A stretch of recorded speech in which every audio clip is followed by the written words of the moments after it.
नमस्कार मित्रांनो, eco friendly मकराची तयारी तुमची झाली नसेल आणि जर तुम्हाला इको फ्रेंडली मकर घ्यायचे असेल तर चला दाखवतो। आज मी आलेलो आहे दादर येथील वनमाळी हॉलला, दादर वेस्ट येथे हरदेव आर्ट्सला भेट देण्यासाठी। इकडे तुम्हाला आर्टिफिशियल फुलांचे लटकन, तोरण, हार बघायला मिळणार आहेत। दरवाजाला लागणारे तोरण तुम्हाला इकडे 400 रुपयापासून बघायला मिळणार आहेत।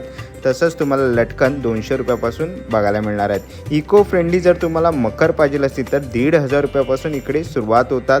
1 फुटापासून ते 4 फुटापर्यंत तुम्हाला इकडे मकर बघायला मिळणार आहे आणि विशेष करून प्रत्येक मखरमध्ये तुम्हाला LED लाईट बघायला मिळणार आहेत। फॉर्म आणि फुट्ट्यापासून बनवलेले मकर जर तुम्हाला पाहिजे असेल तर नक्कीच तुम्ही या प्रदर्शनाला जाऊन भेट देऊ शकतात। ह्याचा संपूर्ण डिटेल व्हिडिओ मी माझ्या यूट्यूब चॅनल प्रथमेश केकर व्लॉग याच्यावर अपलोड केलेलाच आहे, तर नक्कीच जाऊन बघा। मला इंस्टाग्राम पेजला फॉलो केलं नसेल तर नक्कीच फॉलो करा। नवनवीन व्हिडिओ घेऊन आपण येतच असतो। लवकरच भेटू पुन्हा एका अशा नवीन व्हिडिओमध्ये। तोपर्यंत बाय बाय, टेक केअर।